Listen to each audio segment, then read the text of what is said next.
Assalamualaikum warahmatullahi wabarakatuh.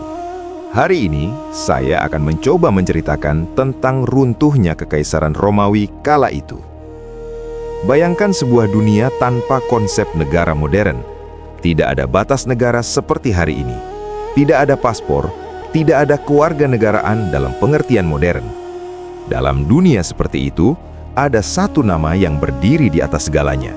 Satu kekuatan yang mengatur hukum, perang, perdagangan, dan kehidupan jutaan manusia. Nama itu adalah Romawi. Selama berabad-abad, Kekaisaran Romawi bukan hanya sebuah negara. Ia adalah sistem dunia. Ia menentukan siapa yang aman dan siapa yang terancam, siapa yang hidup dalam hukum dan siapa yang hidup dalam kekacauan. Bagi rakyatnya, Romawi tampak seperti kekuatan yang mustahil runtuh. Kaisar bisa mati, jenderal bisa gugur, namun Romawi selalu bertahan. Jalan-jalan Romawi terbentang ribuan kilometer. Tentara Romawi menjaga perbatasan siang dan malam. Hukum Romawi mengikat masyarakat dari Inggris hingga Afrika Utara. Di mata banyak orang pada masanya, Romawi adalah simbol keteraturan dalam dunia yang kacau. Namun, justru disitulah letak kesalahan terbesar dalam sejarah. Manusia, kepercayaan bahwa sebuah kekuasaan akan selalu ada, bahwa sebuah peradaban terlalu besar untuk runtuh. Sejarah berkali-kali membuktikan bahwa tidak ada kekuasaan yang kebal terhadap kehancuran. Dan kisah runtuhnya Kekaisaran Romawi bukanlah kisah tentang satu pertempuran besar, bukan pula tentang satu pengkhianatan. Ia adalah kisah tentang proses panjang, proses di mana kejayaan perlahan berubah menjadi beban, kekuatan berubah menjadi kelemahan, dan kebesaran berubah menjadi kehampaan. Inilah kisah runtuhnya Kekaisaran Romawi. Untuk memahami mengapa Kekaisaran Romawi akhirnya runtuh, kita tidak bisa langsung melompat ke masa kehancurannya. Kita harus kembali ke awal, ke masa ketika Romawi justru menjadi contoh peradaban paling stabil dan paling ditakuti di dunia kuno. Romawi awal bukanlah negeri yang kaya. Ia bukan kerajaan emas seperti Mesir, bukan pula pusat kebudayaan tua seperti Yunani. Romawi lahir dari masyarakat agraris yang keras, terbiasa hidup sederhana, dan sangat menghargai disiplin. Pada masa Republik, orang Romawi percaya bahwa negara adalah sesuatu yang suci. Kepentingan pribadi harus tunduk kepada kepentingan bersama. Inilah nilai yang membedakan Romawi dari banyak peradaban lain pada zamannya. Seorang warga Romawi pada dasarnya adalah seorang prajurit. Bahkan ketika ia bekerja sebagai petani, pedagang, atau pengrajin, ia tahu bahwa suatu hari negara bisa memanggilnya untuk berperang. Dan ketika panggilan itu datang, ia tidak boleh menolak. Tentara Romawi tidak dibangun dari tentara bayaran, melainkan dari warga negara sendiri. Ini menciptakan rasa kepemilikan terhadap negara. Mereka berperang bukan semata-mata demi gaji, tetapi demi kehormatan keluarga, nama baik, dan kelangsungan Romawi itu sendiri. Disiplin militer Romawi terkenal kejam. Pelanggaran kecil bisa dihukum berat. Namun justru dari kedisiplinan inilah lahir pasukan yang sangat terorganisir. Formasi legiun, rotasi pasukan, dan strategi perang Romawi menjadi legenda yang ditakuti lawan. Di sambang militer, pilar utama kekuatan Romawi adalah hukum. Hukum Romawi bukan sekedar aturan, tetapi sistem yang mengatur kehidupan sosial, ekonomi, dan politik. Hukum memberi kepastian. Ia menciptakan stabilitas dalam masyarakat yang terus berkembang. Selama hukum dihormati, Romawi stabil.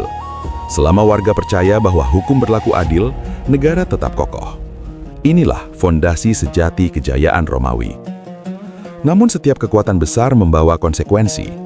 Ketika Romawi mulai menaklukkan wilayah demi wilayah, harta rampasan perang, pajak dari provinsi, dan tenaga budak mengubah wajah masyarakat Romawi. Budak dalam jumlah besar menggantikan tenaga kerja bebas. Petani kecil kehilangan mata pencaharian. Tanah-tanah pertanian dibeli oleh elit kaya dan dijadikan perkebunan besar. Ketimpangan sosial pun mulai tumbuh perlahan. Pada titik inilah, fondasi Romawi mulai mengalami tekanan. Nilai kesederhanaan mulai terkikis. Kekayaan menjadi simbol kekuasaan. Ambisi pribadi mulai menyaingi kepentingan negara. Romawi masih kuat, tentara masih menang, Hukum masih ditegakkan, namun benih kehancuran telah ditanam. Dan benih itu akan tumbuh seiring waktu. Runtuhnya Kekaisaran Romawi. Jika bagian pertama menunjukkan bagaimana Romawi dibangun oleh disiplin dan pengorbanan, maka bagian ini menunjukkan bagaimana Romawi mulai menghancurkan dirinya sendiri. Republik Romawi pada awalnya dirancang untuk mencegah kekuasaan absolut. Kekuasaan dibagi, jabatan dibatasi waktu. Tidak ada satu orang pun yang seharusnya terlalu kuat. Namun, sistem ini hanya bekerja selama para pemegang kekuasaan masih menghormati nilai-nilai lama. Masalah muncul ketika wilayah Romawi berkembang terlalu cepat. Perang tidak lagi berlangsung dekat rumah. Pasukan dikirim ke wilayah jauh selama bertahun-tahun. Para jenderal memimpin tentara dalam waktu lama, jauh dari pengawasan Senat. Disinilah perubahan besar terjadi. Kesetiaan tentara perlahan bergeser. Mereka tidak lagi setia kepada republik, tetapi kepada jenderal yang memimpin mereka, yang membayar mereka, dan yang menjanjikan tanah dan kekayaan setelah perang selesai. Gaius Marius adalah tokoh penting dalam perubahan ini.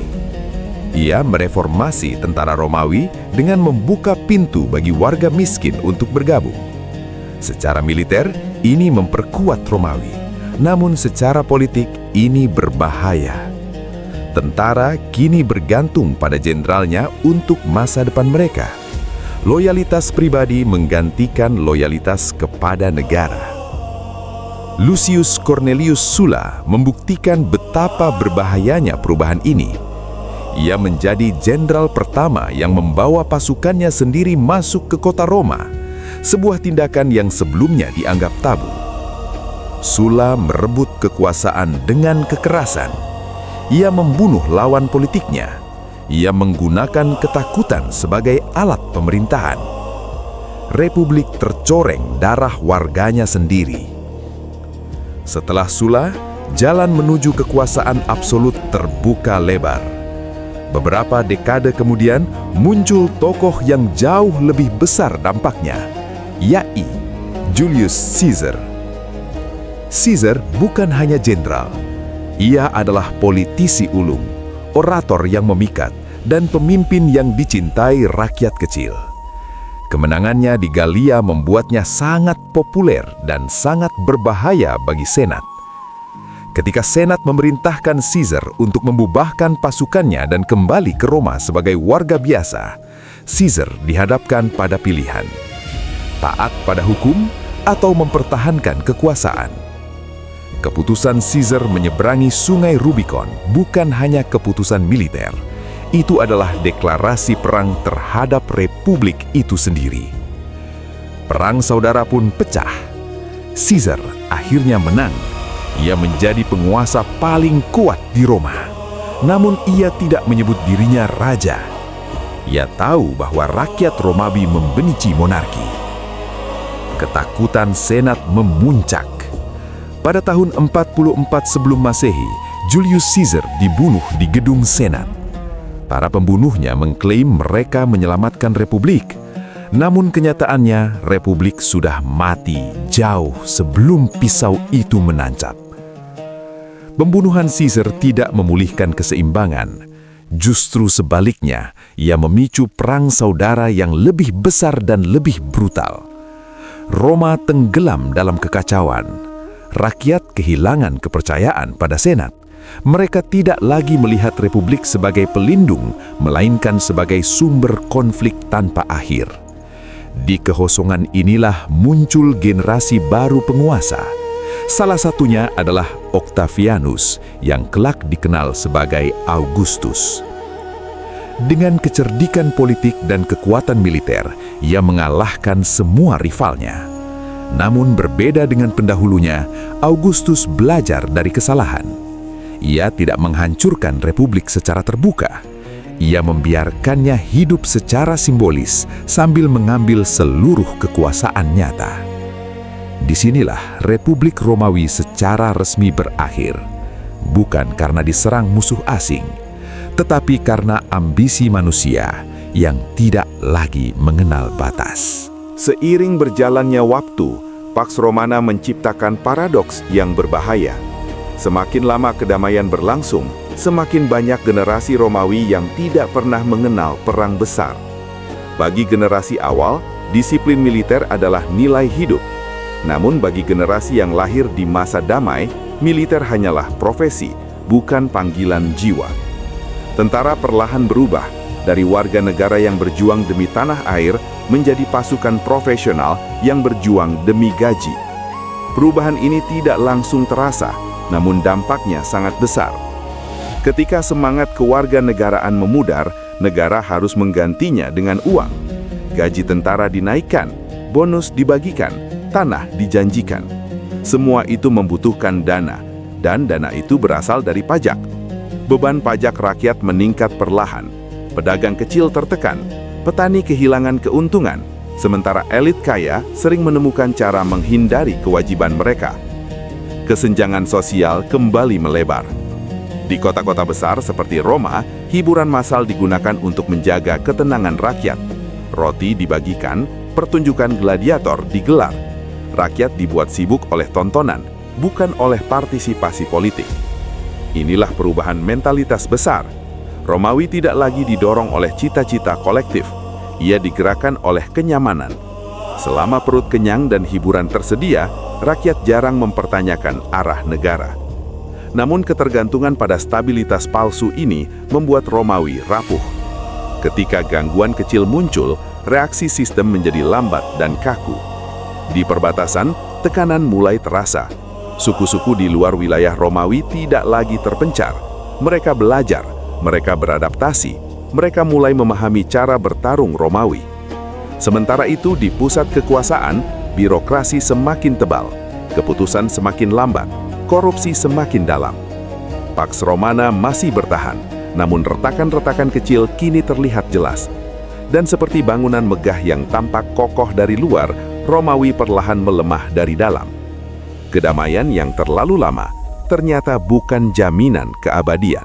Pada puncak kejayaannya, Kekaisaran Romawi membentang dari dataran berkabut Britania di barat hingga padang pasir Suriah di timur. Dari sungai Rhine dan Danube di utara sampai Afrika Utara di selatan. Tidak pernah sebelumnya dalam sejarah dunia kuno, ada satu kekuasaan yang menguasai wilayah seluas ini dengan satu hukum, satu mata uang, dan satu sistem militer terpusat. Namun justru disinilah paradoks Romawi mencapai bentuk paling berbahaya. Semakin besar kekaisaran, semakin sulit ia dikendalikan. Apa yang dulu menjadi kekuatan utama, ekspansi dan penaklukan, perlahan berubah menjadi beban struktural yang menghancurkan dari dalam. Romawi dibangun di atas komunikasi fisik, kurir berkuda, kapal layar, dan jalan batu. Sistem ini luar biasa untuk zamannya, namun memiliki batas yang tidak bisa ditembus teknologi kuno, yaitu waktu. Perintah dari Roma ke provinsi-provinsi timur bisa memakan waktu berminggu-minggu. Berita pemberontakan sering tiba ketika situasi sudah berubah total. Dalam kekaisaran kecil, keterlambatan ini masih bisa ditoleransi. Dalam kekaisaran raksasa, keterlambatan berarti kekacauan. Gubernur provinsi memiliki kekuasaan sangat besar karena jauhnya pengawasan pusat. Mereka mengelola pajak, memimpin pasukan, dan menegakkan hukum. Ketika moral masih kuat, sistem ini efisien. Namun ketika nilai runtuh, kekuasaan lokal berubah menjadi ladang korupsi dan ambisi pribadi. Roma menjadi pusat yang lamban, sementara pinggiran menjadi liar dan sulit dikendalikan. Untuk mengelola wilayah luas, Romawi membangun birokrasi besar. Semakin luas wilayah, semakin banyak pejabat, administrasi, dan pengeluaran negara. Tentara harus digaji, benteng dipelihara, jalan diperbaiki, dan istana dijalankan. Semua ini membutuhkan dana besar. Akibatnya, pajak dinaikkan terus-menerus. Beban pajak paling berat ditanggung petani kecil dan pedagang lokal. Sementara elit kaya sering menghindari kewajiban pajak melalui koneksi politik. Ketimpangan sosial semakin tajam dan kepercayaan rakyat terhadap negara mulai runtuh. Pajak Romawi yang awalnya rasional perlahan berubah menjadi beban yang mematikan. Ketika hasil kerja keras dirampas negara, masyarakat berhenti berinovasi. Produksi menurun, perdagangan melemah, dan ekonomi resmi runtuh. Ironisnya, ketika ekonomi melemah, negara justru menaikkan pajak untuk menutup kekurangan. Lingkaran kehancuran pun terbentuk. Perbatasan Romawi terlalu panjang untuk dijaga secara efektif. Kekurangan personil memaksa Romawi merekrut tentara non-Romawi, termasuk suku-suku barbar. Awalnya ini solusi praktis, namun secara jangka panjang, identitas militer Romawi memudar. Loyalitas tentara lebih kepada jenderal mereka daripada kepada negara. Tentara menyadari bahwa merekalah sumber kekuasaan sejati. Seorang jenderal dengan pasukan setia bisa mengangkat dirinya sebagai kaisar. Fenomena ini terjadi berulang kali dan menghancurkan stabilitas politik. Dalam kekaisaran besar, kaisar menjadi figur abstrak. Ia dikenal melalui patung dan koin, bukan kehadiran nyata. Di provinsi-provinsi jauh, rakyat membayar pajak dan mengirim anak-anak mereka ke tentara, namun jarang merasakan perlindungan. Ketika ancaman datang, bantuan sering terlambat. Ketika keadilan dibutuhkan, hukum tidak hadir. Suku-suku barbar telah lama hidup di sekitar wilayah Romawi. Mereka bukan penyebab runtuhnya kekaisaran, melainkan gejala dari kelemahan internal. Ketika perbatasan kuat, mereka dipukul mundur. Ketika Romawi melemah, mereka menembus masuk. Banyak yang datang sebagai pengungsi, bukan penakluk. Namun, Romawi yang rapuh gagal mengelola integrasi ini. Satu pusat kekuasaan tidak mampu mengendalikan wilayah seluas itu secara efektif. Keputusan selalu terlambat, respon selalu lamban, dan reformasi datang setelah kerusakan terjadi. Romawi menjadi korban dari kesuksesannya sendiri. Terlalu besar untuk runtuh cepat, namun terlalu rapuh untuk bertahan lama. Di permukaan, kekaisaran Romawi masih tampak megah. Istana berdiri, upacara digelar, dan kaisar dimahkotai. Namun fondasi telah retak di setiap sisi. Wilayah terlalu luas, pajak mencekik, tentara kehilangan identitas, dan rakyat kehilangan kepercayaan. Romawi tidak runtuh dalam satu malam. Ia melelahkan dirinya sendiri, perlahan dan tanpa sadar. Bagian berikutnya akan membawa kita ke masa paling kacau dalam sejarah Romawi. Krisis abad ketiga, ketika kekaisaran nyaris hancur total. Memasuki abad ketiga Masehi, kekaisaran Romawi tidak lagi berdiri di atas fondasi yang kokoh. Apa yang sebelumnya hanya berupa retakan struktural, kini berubah menjadi keruntuhan nyata yang dapat dirasakan di seluruh wilayah kekaisaran. Inilah periode paling kacau dalam sejarah Romawi. Masa ketika negara raksasa itu hampir lenyap dari peta sejarah. Dalam kurun waktu kurang dari 50 tahun, Romawi dipimpin oleh lebih dari 20 kaisar. Sebagian besar dari mereka naik tahta melalui kudeta militer dan berakhir dengan pembunuhan. Tidak ada stabilitas, tidak ada kesinambungan kebijakan, dan tidak ada arah yang jelas. Pada masa ini, menjadi kaisar bukan lagi tentang legitimasi politik atau dukungan rakyat. Kekuasaan ditentukan oleh siapa yang didukung tentara. Legiun-legiun di perbatasan mengangkat jenderal mereka sendiri sebagai kaisar. Roma menjadi sekadar simbol, sementara kekuasaan nyata berada di tangan pasukan bersenjata. Setiap wilayah bisa memiliki kaisarnya sendiri. Akibatnya, perang saudara menjadi rutinitas. Tentara Romawi tidak lagi bertempur melawan musuh luar, tetapi saling membunuh demi tahta.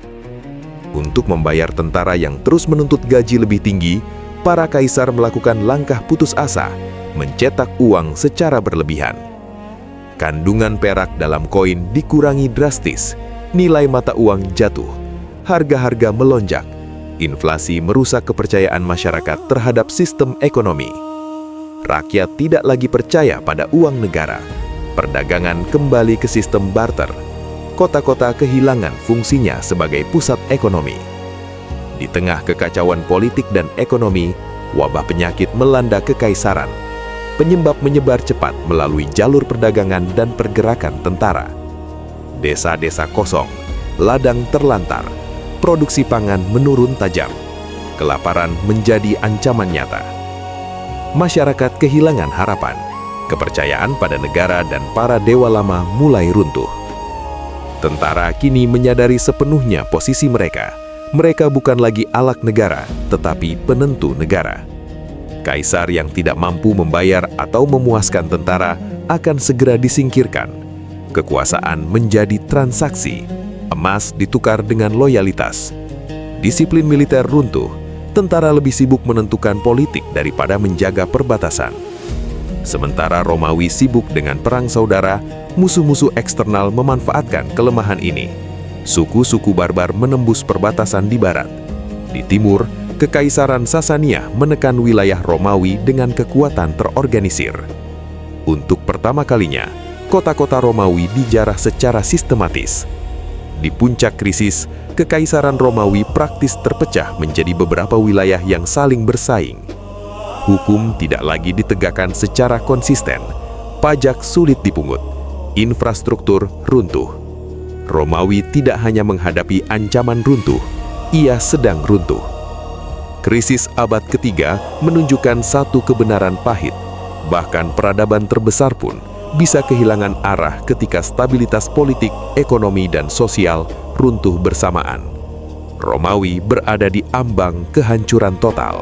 Setelah melewati krisis abad ketiga, Kekaisaran Romawi berada dalam kondisi yang nyaris tidak dapat diselamatkan. Negara ini masih berdiri secara administratif, tetapi hampir semua fondasi yang selama berabad-abad menopangnya telah retak atau runtuh. Ekonomi hancur, tentara tidak lagi disiplin, dan kekuasaan politik kehilangan legitimasi. Pada titik terendah inilah muncul upaya terakhir untuk menyelamatkan Romawi. Upaya ini tidak lahir dari optimisme, melainkan dari keputusasaan. Para pemimpin Romawi menyadari bahwa tanpa perubahan radikal, kekaisaran akan lenyap sepenuhnya. Pada tahun 284 Masehi, seorang jenderal bernama Diocletianus naik ke tampuk kekuasaan. Ia bukan orator ulung, bukan pula penakluk legendaris seperti Julius Caesar. Namun ia memiliki satu kelebihan yang sangat dibutuhkan Romawi saat itu, kemampuan mengatur dan berpikir sistemik. Diocletianus melihat kenyataan yang tidak ingin diakui oleh pendahulunya. Kekaisaran Romawi terlalu besar, terlalu kompleks, dan terlalu rapuh untuk diperintah oleh satu orang dari satu pusat kekuasaan. Baginya, masalah Romawi bukan sekedar musuh luar, melainkan struktur internal yang sudah tidak sesuai dengan realitas zamannya. Solusi paling radikal yang ditawarkan Diocletianus adalah sistem tetrarki, pemerintahan oleh 4 penguasa. Kekaisaran dibagi menjadi 2 bagian besar, timur dan barat, masing-masing dipimpin oleh seorang Augustus, dibantu oleh seorang Caesar sebagai wakil sekaligus penerus. Tujuan sistem ini jelas, menghentikan perebutan tahta berdarah, mempercepat respon militer terhadap ancaman, membuat kaisar hadir lebih dekat dengan wilayah yang mereka kuasai. Pertama kalinya, Romawi secara terbuka mengakui bahwa konsep satu kaisar tunggal tidak lagi efektif. Namun, tetrarki memiliki kelemahan mendasar. Sistem ini bergantung pada loyalitas pribadi dan kesepakatan antar penguasa, bukan pada mekanisme hukum yang kuat.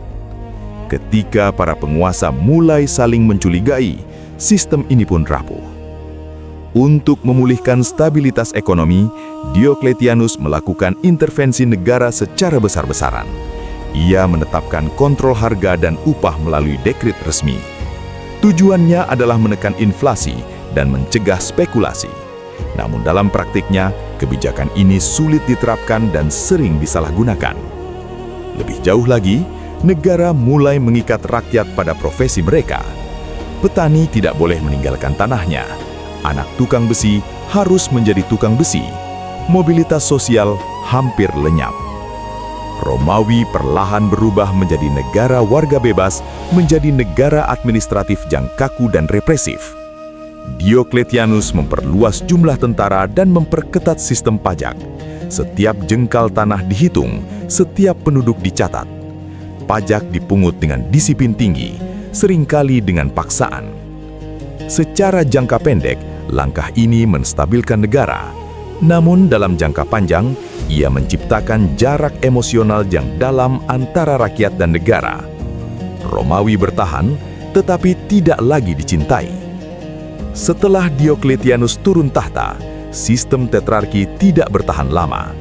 Ambisi pribadi dan konflik antar penguasa kembali memicu perang saudara. Dari kekacauan ini muncul satu figur dominan, Konstantinus Agung. Ia memenangkan kekuasaan bukan hanya dengan kekuatan militer, tetapi juga dengan kecerdasan politik. Konstantinus memahami bahwa Romawi tidak lagi bisa disatukan hanya oleh hukum dan tentara. Ia membutuhkan ideologi pemersatu. Ia memberikan toleransi kepada agama Kristen yang sebelumnya mengalami penganiayaan. Agama ini menawarkan kesetiaan lintas kelas dan wilayah. Ia memberikan makna di tengah penderitaan.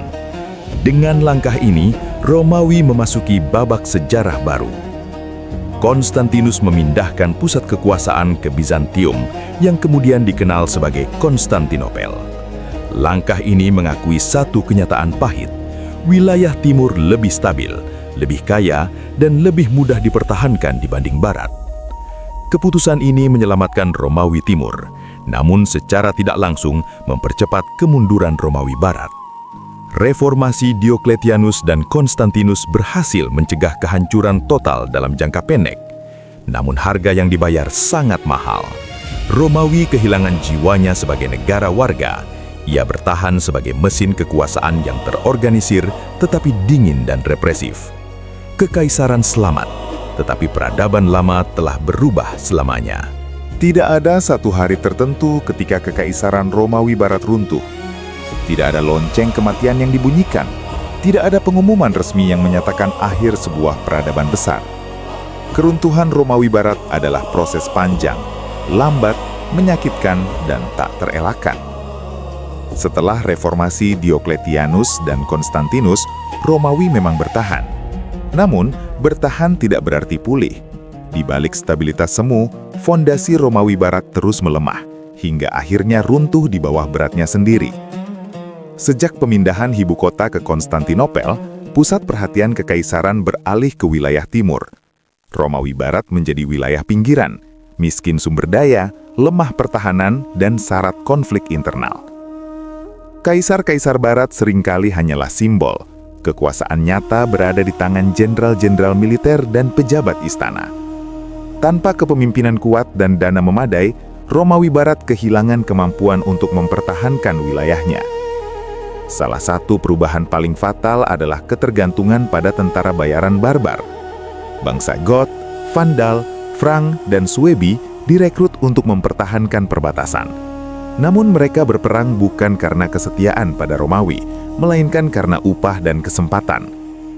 Ketika negara tidak lagi mampu membayar atau menjamin masa depan mereka, kesetiaan itu pun hilang. Tentara yang seharusnya melindungi Romawi perlahan menjadi penguasa wilayahnya sendiri. Abad keempat dan kelima ditandai oleh migrasi besar-besaran bangsa-bangsa barbar ke wilayah Romawi. Tekanan dari bangsa Hun di timur memaksa banyak suku memasuki wilayah kekaisaran. Romawi tidak lagi mampu mengendalikan arus ini. Wilayah perbatasan runtuh satu demi satu. Pada tahun 410 Masehi, Roma dijarah oleh bangsa Visigoth di bawah pimpinan Alaric. Untuk pertama kalinya dalam hampir 800 tahun, kota abadi jatuh ke tangan musuh. Guncangan psikologisnya luar biasa. Dunia Romawi sadar bahwa Roma tidak lagi kebal. Penjarahan berikutnya oleh bangsa Vandal pada tahun 455 semakin mempertegas kenyataan pahit ini. Pajak tidak lagi terkumpul secara efektif, perdagangan menurun drastis, kota-kota menyusut, jalan-jalan rusak, saluran air terbengkalai, dan kehidupan urban yang menjadi ciri Romawi perlahan menghilang. Romawi Barat kembali ke ekonomi lokal dan agraris.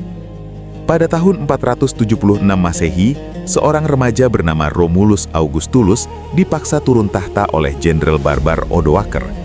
Tidak ada pertempuran besar, tidak ada perlawanan heroik, hanya sebuah keputusan politik yang sunyi. Odoaker tidak mengangkat kaisar baru. Ia mengirimkan lambang kekaisaran ke Konstantinopel. Secara simbolis, Kekaisaran Romawi Barat berakhir. Meskipun Romawi Barat runtuh, dunia tidak berakhir. Wilayah bekas Romawi menjadi fondasi bagi kerajaan-kerajaan Eropa abad pertengahan. Hukum Romawi, bahasa Latin, dan tradisi administrasi tetap hidup dalam bentuk baru. Sementara itu, Romawi Timur, Bizantium, bertahan hampir 1000 tahun lagi.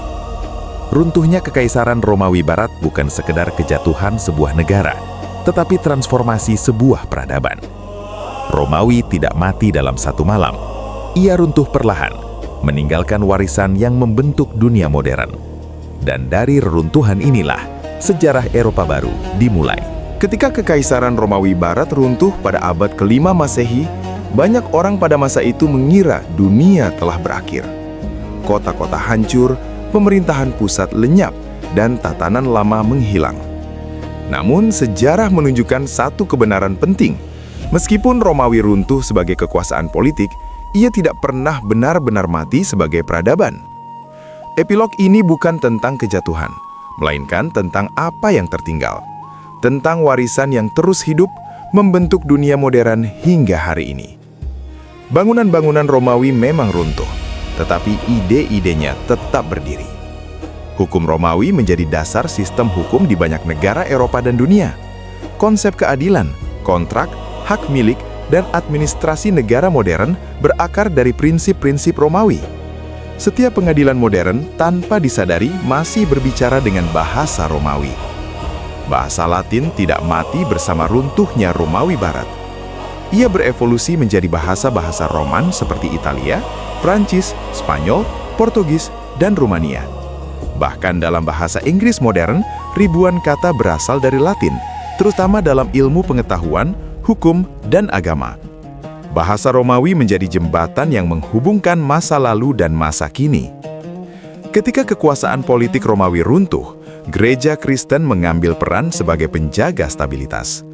Struktur gereja mewarisi sistem administrasi Romawi. Keuskupan mengikuti pembagian wilayah kekaisaran. Dengan cara ini, Romawi tidak lenyap, tetapi berubah wujud. Sementara Romawi Barat runtuh, Romawi Timur yang kita kenal sebagai Kekaisaran Bizantium bertahan hampir 1000 tahun lagi. Mereka menyebut diri mereka sebagai orang Romawi. Hukum, budaya, dan administrasi Romawi hidup di Konstantinopel hingga 1453. Bagi Bizantium, Romawi tidak pernah runtuh. Kerajaan-kerajaan Eropa abad pertengahan lahir di atas fondasi Romawi. Jalan-jalan Romawi menjadi jalur perdagangan. Kota-kota Romawi menjadi pusat kekuasaan baru. Romawi adalah kerangka tempat Eropa dibangun kembali. Sejarah Romawi mengajarkan bahwa kekuatan militer saja tidak cukup untuk mempertahankan sebuah peradaban.